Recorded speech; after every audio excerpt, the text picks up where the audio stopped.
1. There you go. So, Chris, how was the weekend? Well, it's not a weekend. Is it Tuesday, right? Over That's Tuesday, there? close enough. Close enough. It's Well, good. it's a long weekend in the US. Oh, what was going on in the USA? Well, the funny part was there was some rumors that was spreading that President Trump is dead on social media. And then he isn't. And then he's golfing out there. And I'm like, what is wrong with these people? Well, it could be AI golfing. You never know. Well, I don't know what to say, but he's fine, guys. He's okay. I saw him playing golf, so he's fine. But people were going crazy on X and So, what on TikTok. fueled? I I think mean, what led to them? someone did a collage of videos thinking that he's missing. He was missing for 3 days. Like he's not being on public space. So, Trump is like he has to be everywhere. That's his rule, right? He has to be the talk of the. That's his personality. But people were Yeah, stupid and there's crazy. an interesting quote about. I mean, I'm just going to go out on a limb and call him a narcissist. And there's an interesting quote about narcissists that silence to the narcissist is what chaos is to a normal person. Oh, okay. Well, I don't think he's a narcissistic person, but it's your opinion. Yeah, my Anyways, opinion, but yeah, it's the First Amendment. I respect it more than anything else. Let's get started. And you wanna write it down? Would it kill you just to listen?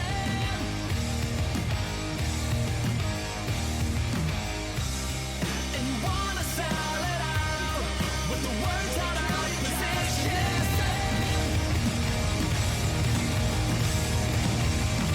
Hold on. And you wanna see the break of dawn. Brush your hair back from your face. You won't see me when yeah, so welcome back, everyone, to the 7th episode of Every Degree Matters. I'm your co host, Christian, with my great host here, Saffran. So I think, we'll take a little bit of a divergence from our previous episodes and maybe kind of lighten the tone a little. Talked a lot about issues regarding the conflict in Palestine and the conflict in Ukraine. So we thought we would take a little bit of a detour and talk about something a bit lighter. And as you know, right, Saffron's from Sri Lanka, I'm from the United States, and now Saffron lives in the United States and I'm living in Asia. So we have these kind of That's interesting right. perspectives about, our respective cultures between East and West. So we've already covered this a bit in some of the previous episodes, but we wanted to spend a little bit more time to kind of go over that. So yeah, without further ado, I'll pass There it you off go, to you, guys. Saffron. Yeah. Hello, everyone. Like, welcome back. Yes. And Chris decided we'll talk about culture and things that's happening in Asia since I grew up there. And then he's like, oh, he grew up in America. So we have the mix of viewing the world in different lenses. Right. So I think that's the way to put it. So, So just for a bit yeah, of Chris, background, it's up to you. so Saffron, you grew up in Colombo, right? Yes, I grew up in Colombo, but I did start to travel a lot when I was young. So like when I was 19 years, I was exploring the world. So which was very pretty. As pretty young person, as a young person, it was new the experience, but it was so different coming from different cultures and seeing different cultures. It's just one culture to another culture at a very young age. It made me who I am now. It was a big impact. Right. And ultimately led you on your road to the USA, right? That's right. Yeah. Ultimately, I came here because I liked the First Amendment and the Second Amendment. In what order? I would say the Second Amendment first, and the First Amendment second. But kind of, I like the both ways. You can put it in any ways, I would say. So Well, you can view the amendments in the same way you can view an ecosystem, right? They all mutually reinforcing and all have their unique place, correct. support Yes. each other, Correct. Yeah. Support each other. Yeah. That's much how like I see the it. And I think Sustainable Development Goals, right, Saffron? yeah, right. The 5 P's they talk about. Five I have no P's, idea. yes. People, planet, prosperity, partnerships, peace. Yeah. Yeah. Yeah, because it just drives me nuts how people might wondering what are we talking about. Most of the people might not know about sustainable development goals, Even though a lot of people in our area of field that we worked before, they might know, Right. but we most people But it's how might you not got your know. start, right? You were a sustainability advent. You traveled a lot in around Yes, countries I for was different brainwashed conferences. by these radical left lunatics, if I may call it.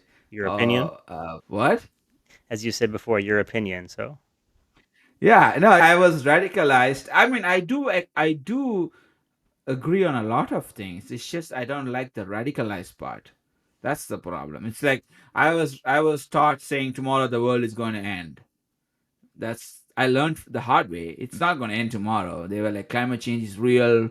I used to tweet saying we don't have enough time. We are running out of time, and I'm like, no, no, we are not. This is me, younger version. This is me brainwashed while I was getting brainwashed by this.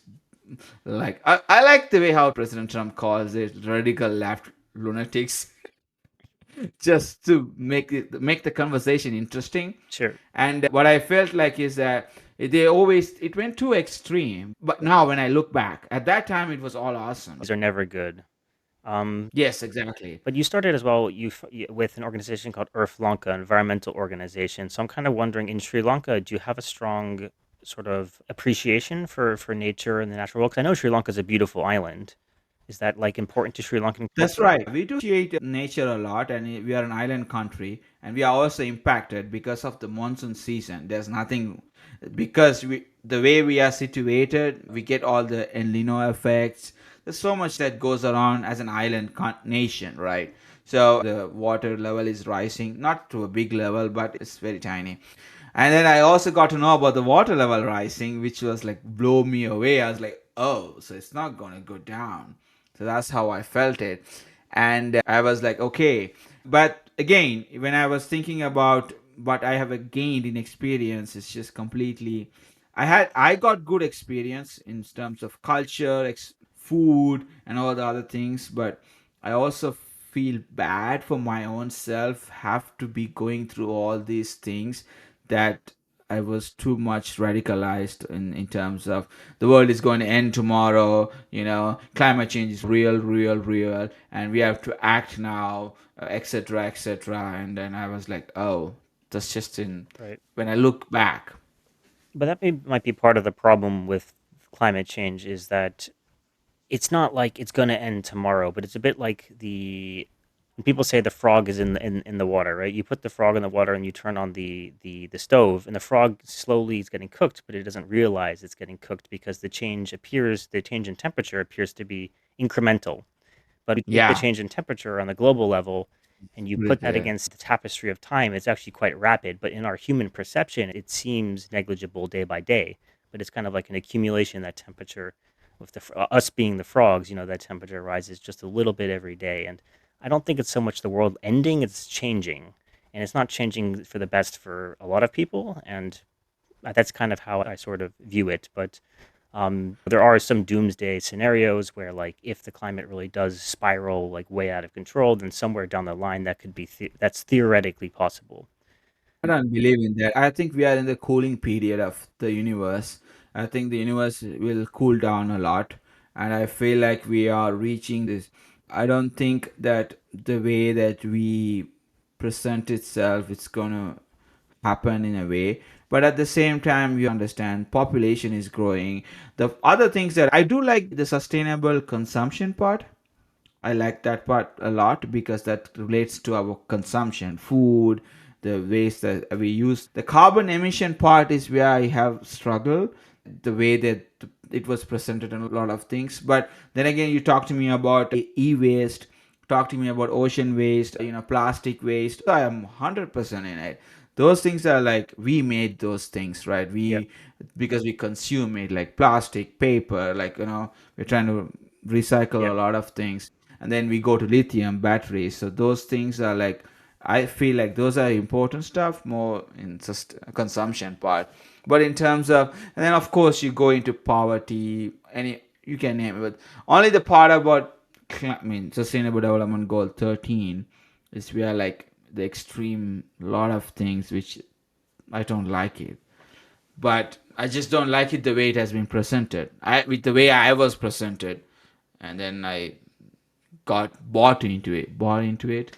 Yeah. but now I'm away But I from want to it touch or upon that learning from it. idea of consumption a bit more. So, I think I mentioned this as well in a previous episode, but in Thailand, they had something that was promoted by the previous king called the sufficiency economy philosophy. So it's kind of like a middle ground between, you know, hardcore development and like degrowth, like someplace in the middle where sufficiency is kind of paramount. So like living within your means, being content with what you have, and not like overdeveloping, so to speak.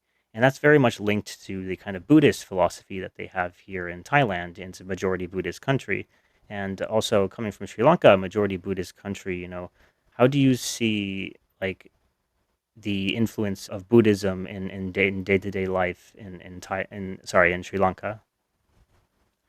I think I don't know as much as it was impactful back in the days, I believe 20, 30 years ago. The society is more moving towards a non, how do we say, I mean, the world is moving towards more atheistic, we are close to atheism, like people are moving towards that part. But some cultural traditions, I would say, rather than religion, traditions are continuing.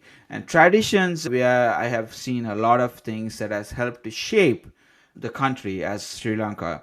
But I don't think religion per se helped a lot. I think tradition more helped a lot Sure. to shape the country, and which has been shaping the country moving forward. Religious wise, I don't know. Young people are these days. Young people are less likely to be religious Right. than people who are the boomers, I would Yeah, I say. mean, I think broadly speaking, unless you're living in a country that's dominated by like a religious extremism or a theocracy or something, generally religion isn't always the most paramount presence in people's lives. It's often tradition or a mix between tradition and religion. For example, Buddhism in Thailand has a lot of influence also from local custom and tradition. So I think that's quite interesting what you mentioned there about tradition.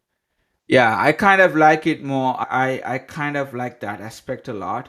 That's why I always say that Muslims try to wear the dress code of people, that wear how people dress in countries like Dubai, Qatar, or Saudi Arabia, where they try to dress the same way as they dress in countries that are not traditionally the dress code Middle Eastern or Yeah, Middle Eastern countries.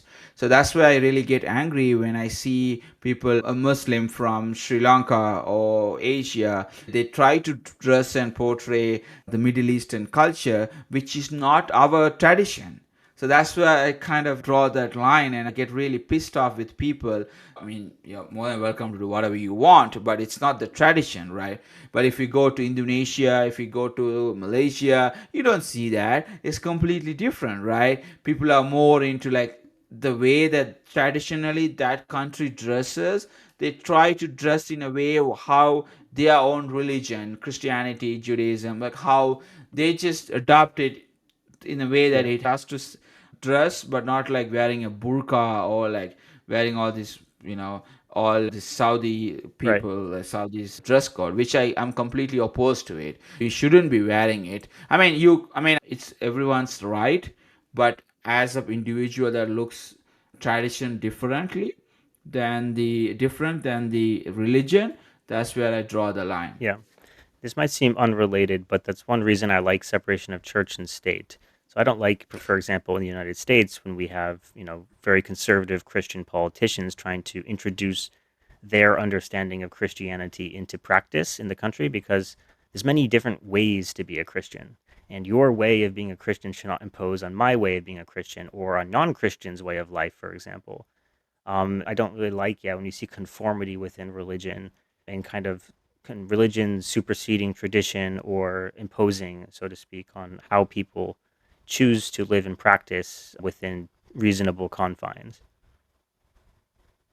Yeah, that's right. Because if you look at extremist countries and the ruling is the same, if you go to Saudi Arabia, if you go to Iran, if you go to Qatar, if you go to all those Arab countries, as much as you said, there are different types of things that people try to impose on their citizen. Like, let's say there's so many types of Muslims that are there, right? It's the same with Christianity. They try to give their version of religion, and then that goes really bad. For example, that's what has happened in Iran.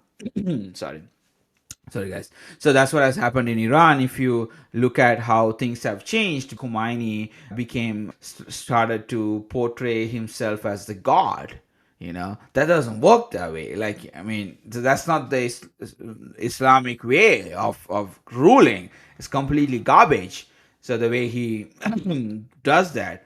And then it's the same thing when you go to Rome. Like, at least in Rome, there's separation, right? Mm. I mean, it's We literally a spoke about separate this. country. That's why it's a separate country, but that's why the people ask me if have the Rome fallen. I said no, the Rome became a church. The Roman Empire became a church. It didn't fall. It just became a church.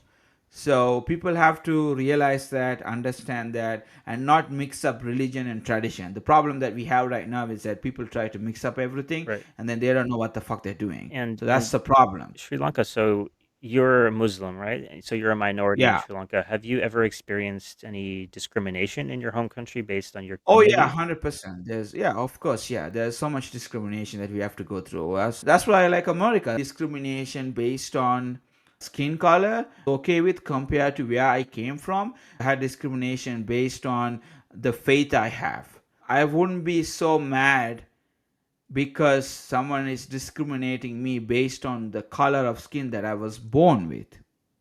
Yeah, I can't change nature, sure. right? But I get mad if someone is trying to be racist with me based on my faith. That's I choose to do. That's something I wanted to follow, or that's something I was brought up in, which is closer to me. The skin color is not closer to me. Like, I can't do anything. It's nature. Like, I'm not going to go against nature. That's why I'm fully against with all this trans bullshit BS that's happening around the world, because you can't go certain things, you can't go against nature, right? So that's why I'm drawing that line. Yes. So that's where I get a little bit, what do you call it, defensive, saying that you have, I mean, in Sri Lanka there's a lot of racism based on religion, which I don't like.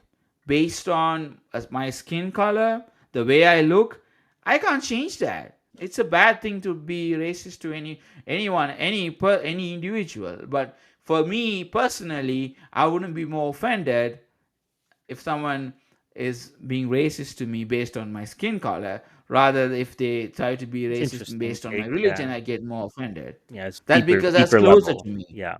It's deeper level because I have to believe in it. I have to be into it when I'm praying with God.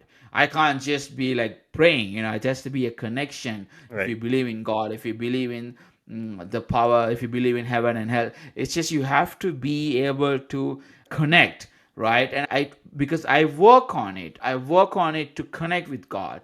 So in my skin color, I can't do anything. Am I going to go and scold my parents? I can't do anything, right? So that's why when I moved here initially, I see like people are talking about racism, and I'm like, okay, so you guys are racist based on the skin color. I was like, oh, okay, that's kind of dumb for me, in my view. Well, Like, honestly, racism in general is really unintelligent. I know, but it's unintelligent. But I'm talking about in terms of the religious aspect. It gives me a closer shock to me. Like, it's closer to me because I choose to do it. I Oh, choose I to mean, it's one follow this reason I never religion. talk about religion with people in casual conversation. Yeah, it's very personal. And that's when you attack me based on my religion, that becomes more personal.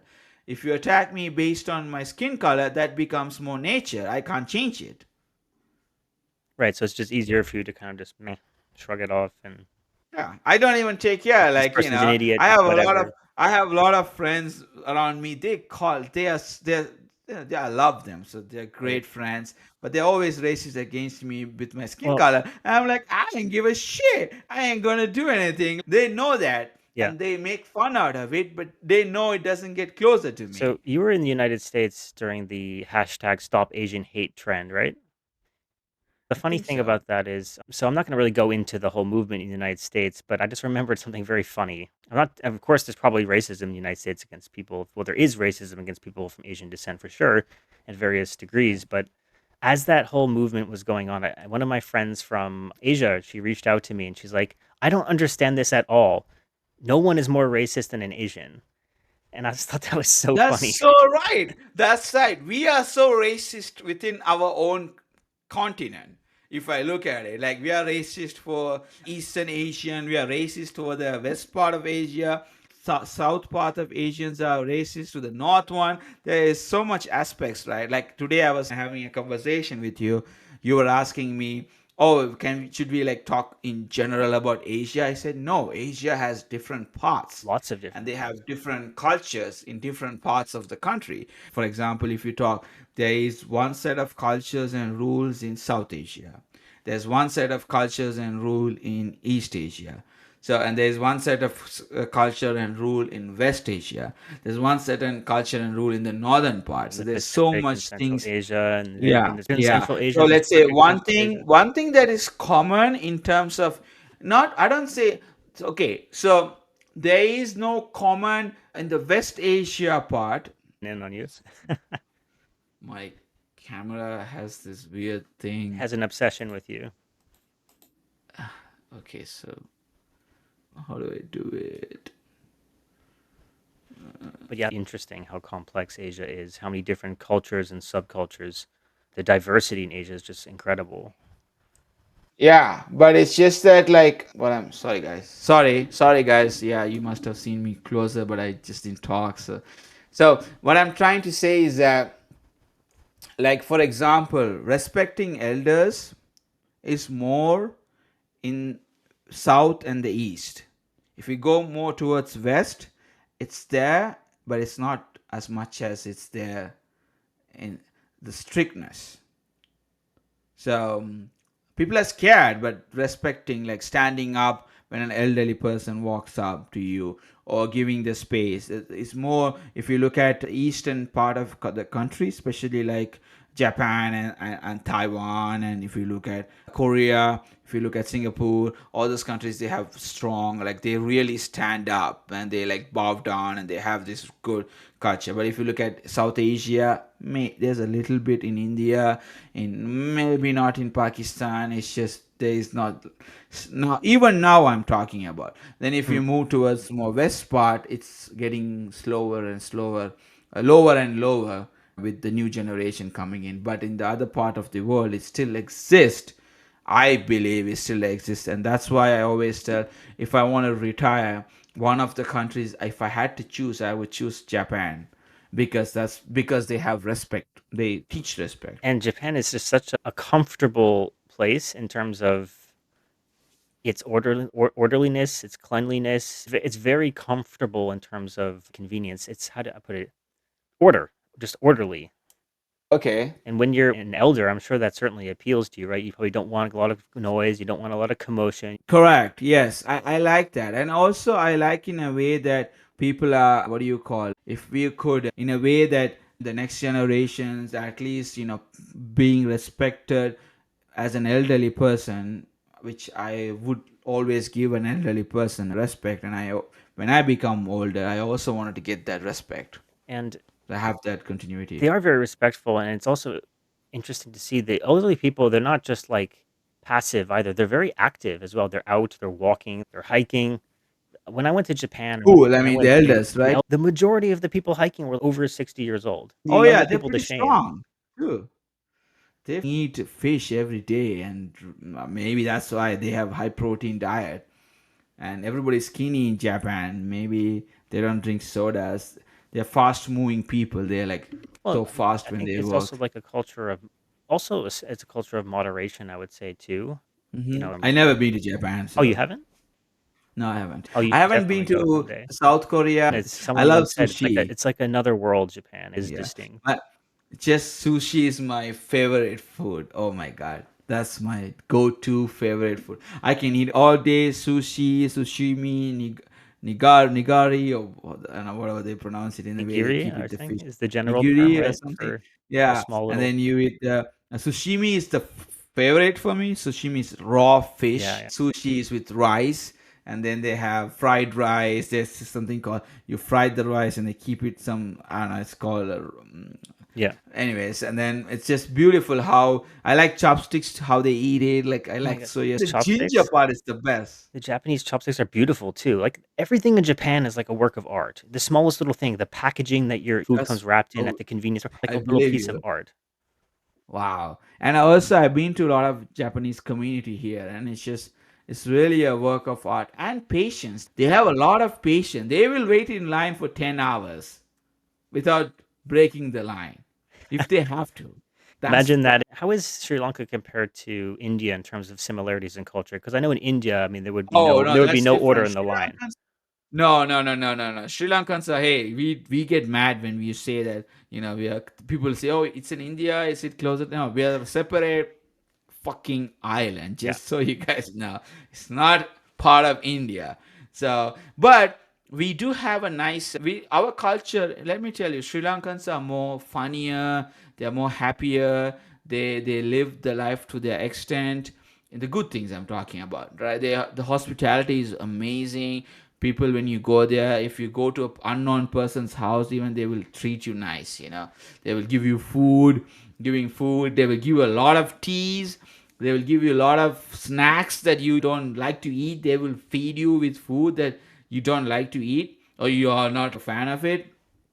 And that's how this culture is. Plus, you also have this blend of, because most of the Sri Lankans, that they have a mix of the Arab, the Eastern Asia, the Arab Eastern Asia, and then some Buddhist. That mix of people, you will see everyone. But if you go to India, you will not see that mix of people, because back in the days when they had the East India Company, Sri Lanka was a big trading stop hole. Mm, A lot of traders moved from the west to east. mm. When they go from west to east during the trading zone in 19th Yeah. century, early 19th To this century, day, the it's middle still a 19th major shipping century. route.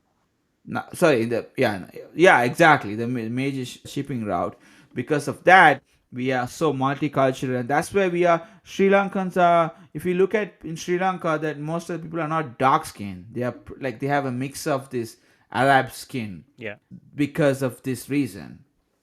Yeah, it's interesting, the blend of diversity, that unique geographic position that has led to such a unique culture, a unique history. That's one thing wish that Western culture, or particularly American culture, had more of, was hospitality and food. Personally, I love to feed guests. I love to feed people. It's such an act of giving. It's such an act of love in certain contexts.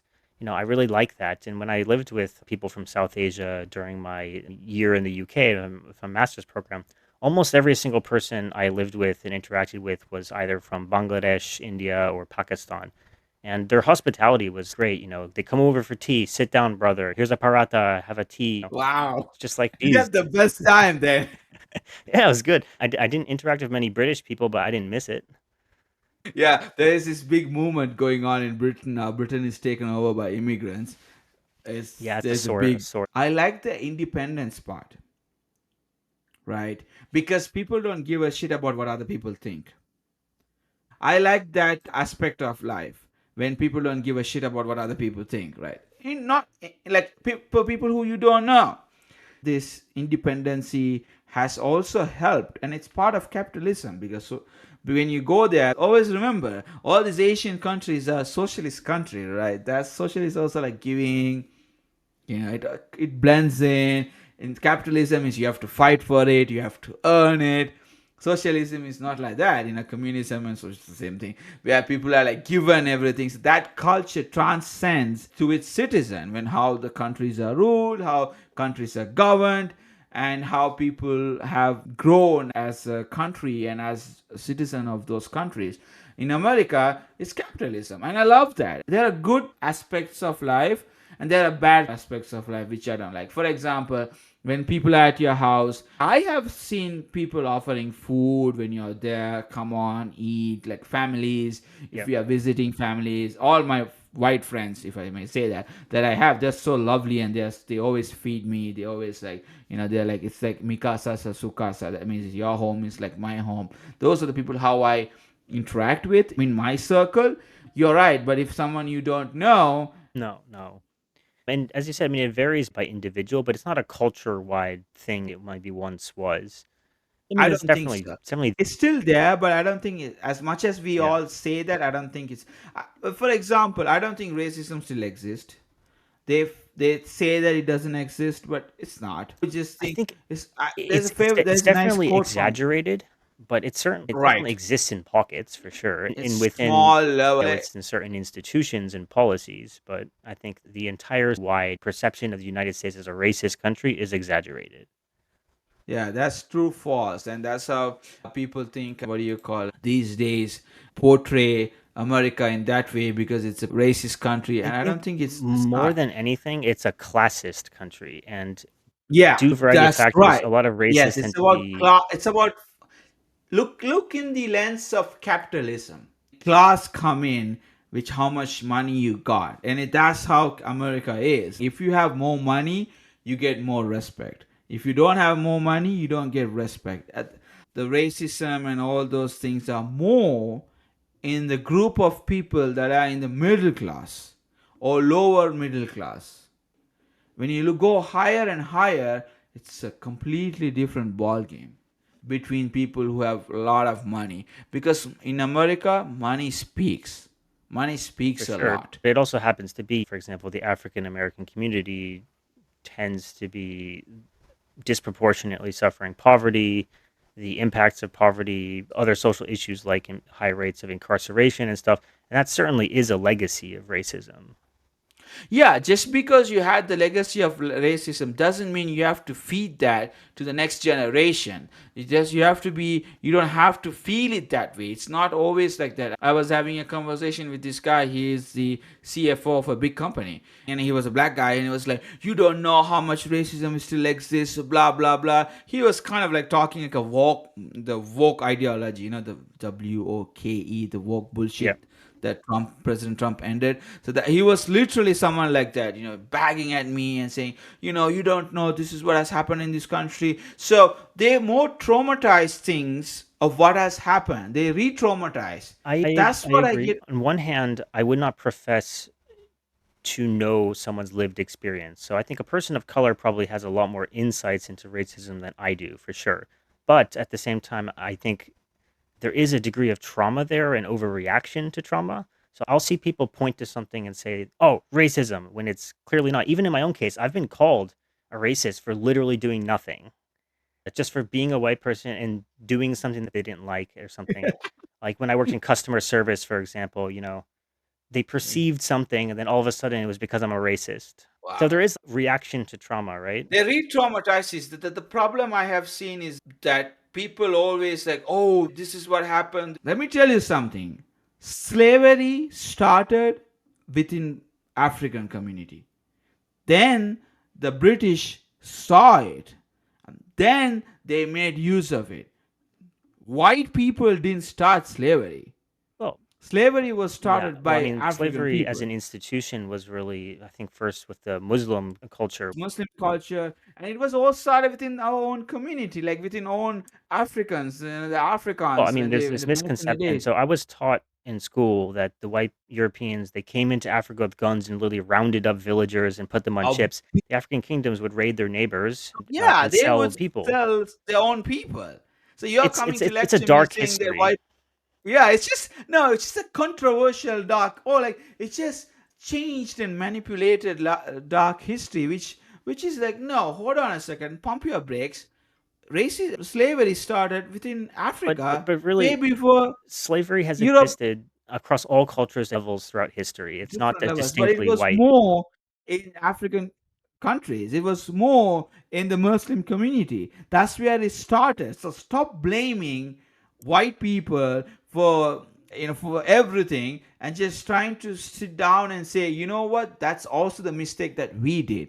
That's the problem. That's the problem that we have in today's society, especially me coming from Asia, people from Africa that I have met. They always think that the problem that has been caused in the world are because of Western influence. I agree, there is some level of Western influence, but it's not 100% of the Western world's influence. It's their own influence Yeah. that has made so much impact in their life, that has so much trauma within their own community that now they don't want to admit that, oh, we did a mistake. they're like passing on and saying, oh, because we did this, we did that. Here's my argument point. Sri Lankans, right? They always say, oh, when British came, we were ruled by four people, right? The Portuguese, the French, the Dutch, and the British. I don't. There's an order.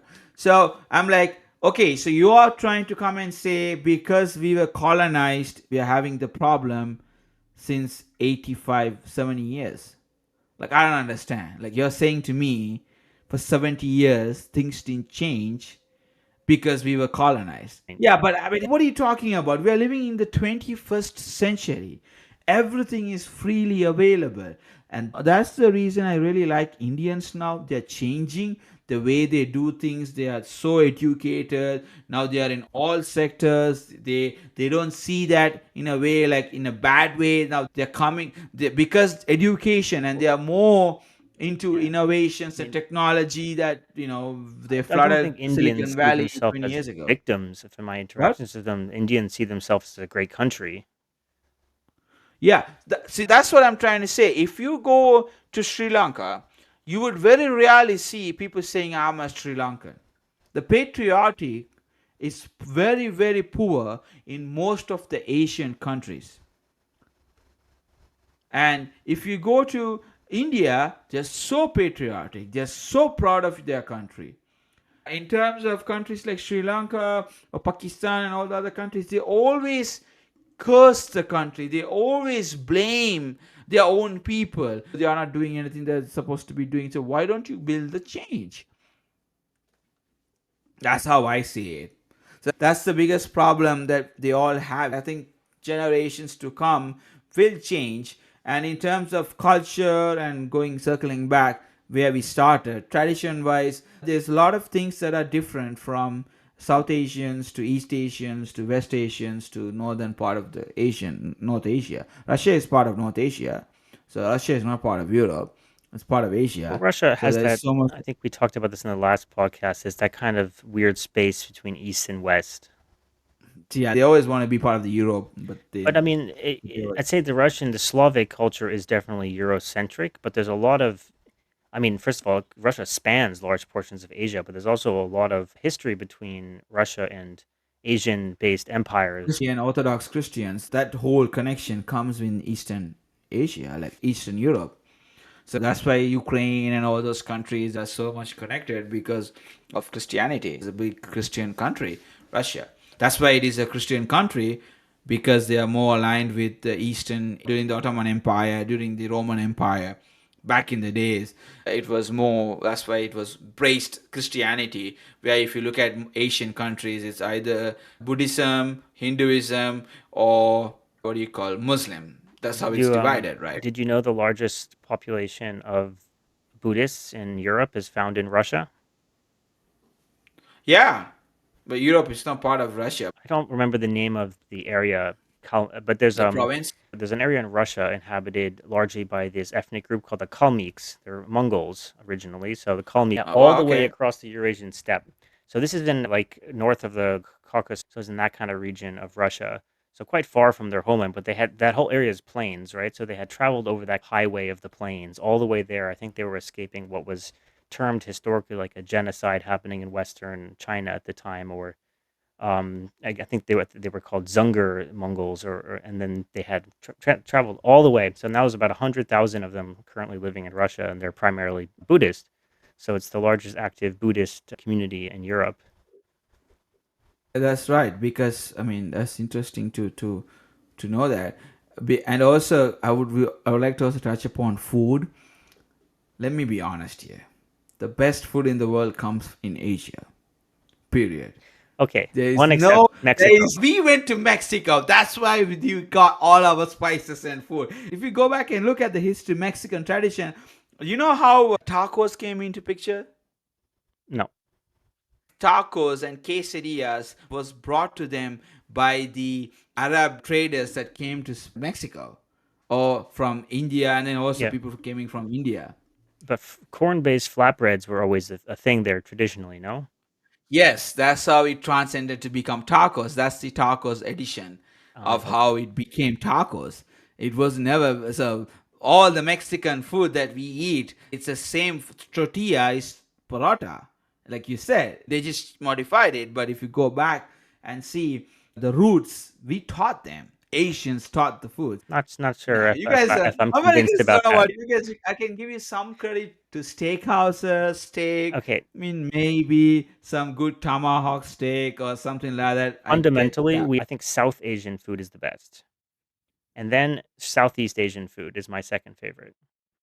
There you go.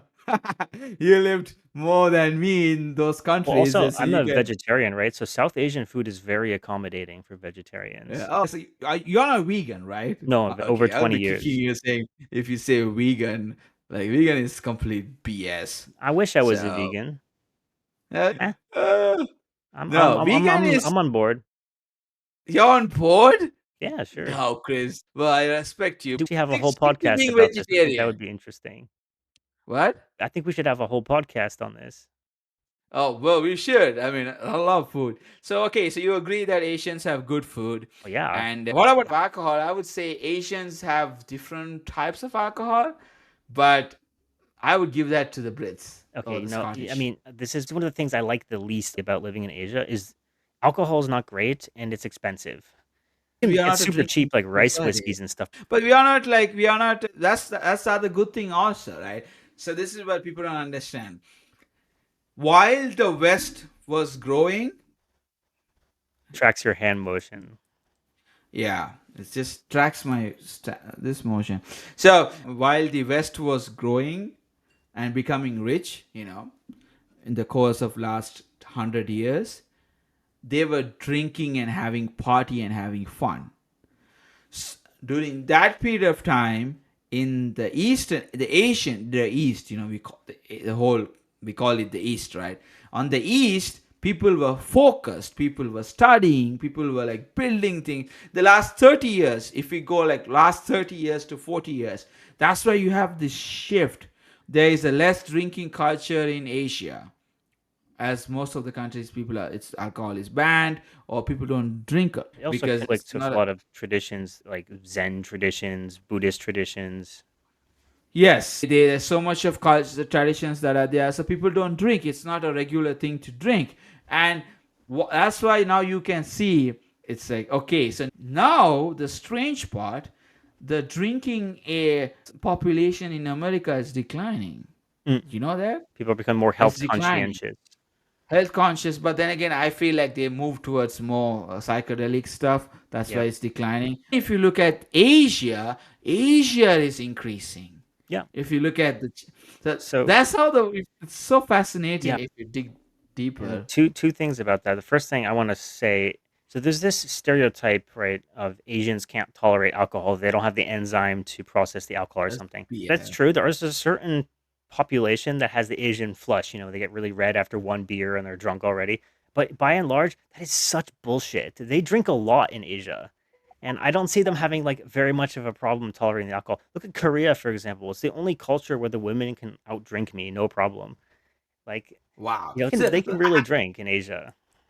but Um, they don't. They choose not to. They could, but they choose not to, right? So, and there are people that drink, but they are more focused.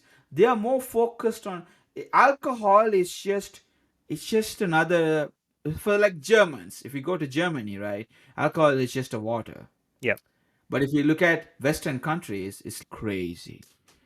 So that's Germany is an actually exceptional case because Germany people drink a lot of alcohol. Like they drink beer is like their water. You can find a beer in a supermarket, in a restaurant before you find water. That's yeah. how they drink beer. But no, please go on. Yeah, what I'm trying to say that in the Western countries, especially like Canada, America, UK, France, like all these countries, they drink, they have fun, and they drink a lot, but they are not focused. But in Asia, they do drink, but they are focused. They want to go to school, they want to study, there's competition. There's so much other But there factors, isn't of the course, add party into it. culture at universities here too that you find in the United States, for example. What? there isn't that kind of party culture at universities that you find in the There's no States. frat party, that party, this party. Like if you go to university, there's what is it called? A frat house, and there is like drinking games, there's ping pong balls, beer pong. There's so much things. It's just that's college culture right here. So if you have all those things, you don't study to excel. You just study because Yep. you have to. In Asia, Asians, they study to excel. That's the difference. They want to be the best out of the best. In the Western world, they all wanted to study, but nobody wants to be the best out of the best. I would disagree. Very I few, mean, I think the very United few States, there is a percentage. competitive culture. You are It's expected very to be like, I mean, you have a lot of people that you might call slackers in the United States, but you have a lot of very competitive people too. And studying isn't always regarded as the paramount way to achieve success as well in the United States. Yeah, but that's a good thing. But also has a bad influence on people who are irresponsible, people who are lazy. That also it's the good thing and the bad thing. But if you look at Asia, that's the good thing, right? People are more competitive. If you take even if you get 90 more than 90, you still why didn't you get 100? That's the question they get. Like my mom would ask me, why didn't you get 100? Like I got 90. Like no, Such a I got failure, A plus. Saffron. This couple of weeks, I've learned a lot of things in my life, Chris. Like in terms of my life, oh man, there's so much things that brought to my light, and I'm like, wow. And the other thing I really learned is that trust is very important in life. Yeah, it definitely is. Um, how would you define trust? So there are different levels of trust, right? I think there's a different level like trusting, right? It depends on how long you know a person or how intimate you are with a person. That means not sexually, but in relationship, how close you are to one person, right? So let's say you grew up with your family. You have your father, your mother, your siblings. If you don't have siblings, your parents, right? First, a parent should have trust on their kids, and then the kids should have a trust on their parents. Basic trust, right? Like if mutual basic trust. That's why I say I have levels of Sure. trust, right? And then you go into your best friend, maybe you have more trust than your family, right? Because you grew up with that person, you have gone through a lot of things in life. You would, let's say, go blindly trust them. Okay, you know that this person will never mess me up, right? And then you have your gut instinct trust when you meet people like then and there. That comes with experience. That trust is temperament, I think, temporarily, yeah. It's not full on trust, but at that point you're like, okay, I trust him in this area of work. That's how I see it. The trust has different levels of trust. I don't categorize trust as a full on trust, but there are trust like if you get married, your spouse, you have to trust each other 100%. You have to have that trust, right? With the kids, you have to have 100% trust, right? Within the family, not I'm not talking about them, going outside and talking something. That's completely different thing, right? Let's say you're if you have that trust, and you also know that when you give a word, that means you have to keep it up with it. That comes with responsibility, right? When you grow up, you teach a kid. When you grow up, it all comes with growing up. Trust just doesn't come, it evolves. That's why I say it's very hard to earn a trust, but it's really easy to break it. It's very easy to break it. Yeah, that's true. It is very hard to gain trust and very easy to break trust. Yeah, Um, they said you put something in the drop of a drop of something in the milk will. That's a nice. yeah, I don't know. I It's think a people are conditioned to, in terms of program. this basic survival instinct, to focus on the negatives. You can do 10 good things, and as soon as you do one good thing, your reputation is tarnished. One bad thing. But then again, levels of trust. How do you see trust? Interesting question. I haven't never really thought about that. Well, As I I've have been gotten thinking about older, it the last two it's weeks. harder to But go trust ahead. people What? for sure. You get experience and you get screwed over at various points in life. It just becomes harder to trust Yeah. people, and my circle of trust gets smaller. How would I view trust? I think it's just people that you can depend on helping you. If you ask for something, if you need something, they're always open and receptive and will go out of their way to help you, or even just to show that you matter. People that will actually invest time and care into you, I think for me is a good indicator of trust. But that isn't always the case. I've known some people that were really kind and caring to me and brotherly in a sense, and then screw me over 2 years Fuck you later, up. for $500. Yeah, it comes to money. But what I'm saying, the other thing I always look how trust is that when you're not there in a presence, let's say X person, right? If somebody's talking bad about you when you're not there, if I don't defend you, or if I don't want to hear that conversation and walk away, if I don't do either of that, either, or stop them, hey, don't talk, that person is not there, stop it. Like, I don't want to hear anything because he's not there. And that is one of the levels of trust I have in people. So when your presence is not there, how will they protect you? How will they react to things that are happening that connects you, but you're not there? And that's the blind trust that's not the blind trust, that's the level Yeah, I of mean, it's trust basically what that you happens have. behind the closed door, right? I mean, Yes. for example, they might have promises, but what happens when you're out of view? Yeah, yeah, but that's like I'm talking about two individuals, right? Lifestyle 101.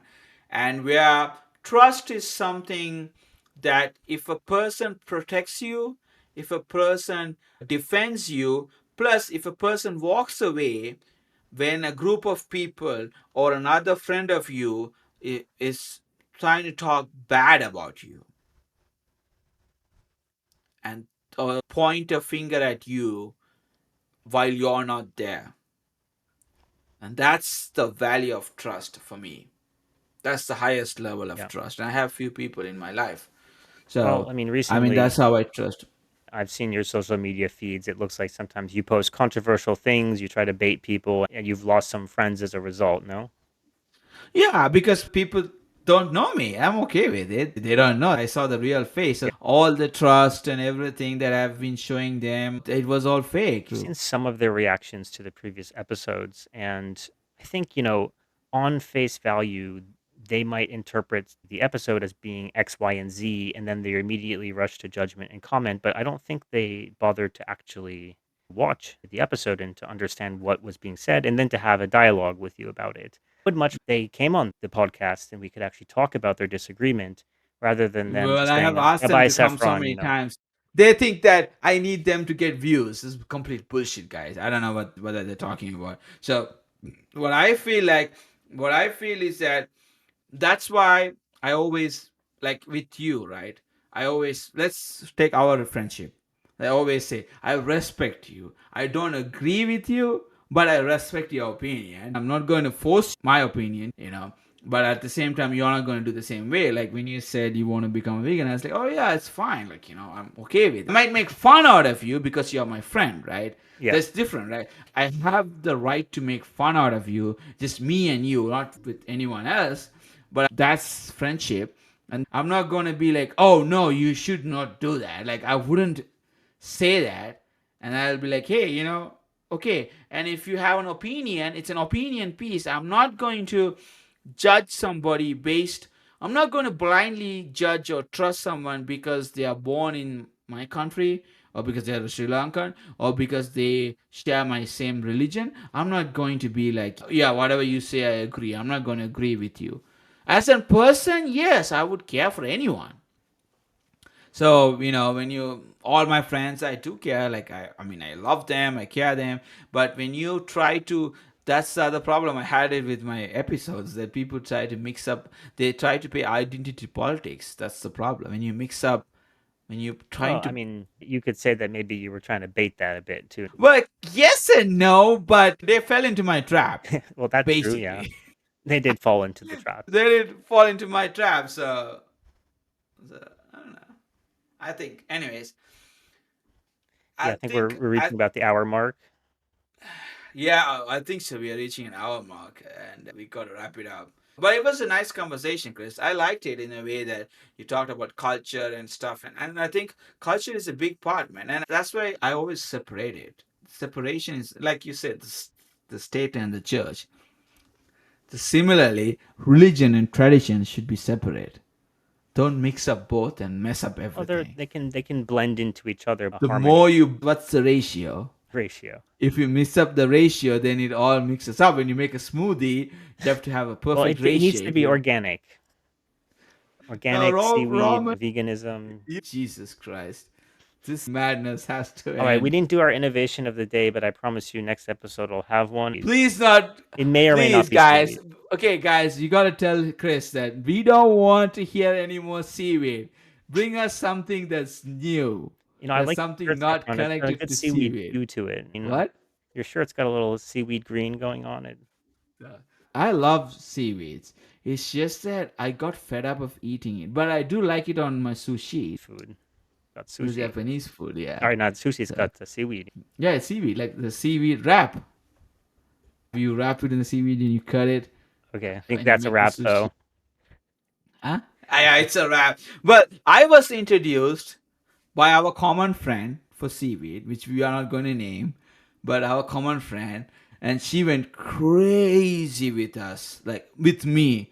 Jesus, bro. I have eaten extreme food that's made out of seaweed because of that person. I liked it, but I just, I got dragged into it and introduced into it. One time, I got this chocolate made out of seaweed. Like chocolate, bro. Like, It was good though, no? of course it was good. Yeah, but it was mixed with chocolate is always good, but the seaweed mixed chocolate and like it's like in the small. But all right, guys. So we are approaching the hour mark, and thanks for joining. And you guys, hope you guys liked the episode. Sorry for seeing me zoomed in and zoomed out. You probably will be looking at me on the screen, but trying to fix this camera. I don't know. This camera has motion, so it detects my motion and hand signal. So we got to stop that. I got to figure out a way how it stop. But I try to stop. I have my app on the side, but it doesn't work. But I hope you guys had a nice Labor Day weekend and new month. We got good announcements. Me and Chris are turning 30 in September, so we are hitting this next goal. If you guys got anything to tell us, let us know. We are entering the 30 club, and we are excited, at the same time sad that no more we can't say that we are 29 or like in 20s, right, Chris? Yeah. I'm not a young professional anymore. Hey, wait, African Union still defines young people under 35, so you Yeah, can yeah, still... but nah. And then there's even the Philippines or some. I We think can it's like blend 40 in. or something. But yeah, I 5 mean, more people years. but Like, listen, guys, we are both born in September, so he's gonna turn 30 first, and I'm gonna turn 30, which I'm proud of it because we have 7 days in gap, and I was like, yeah. So, but yeah, we all, next time I think when we speak, we should do a podcast that's turning 30. It'll be fun, Chris. We should do one saying turning 30. And what do you feel? I think the only sad good. part I have is that I can't say anymore that I'm 29. Like I'm in the 20s. But also these young people, they think we are too old when we say 30. But alright guys, thank you so much for joining. Please like us, subscribe, and hopefully guys we can bring more content and stories that you guys like, and let's go from there. sounds good. Alright guys, Okay, take fine. care and bye bye. Ciao. Cheers.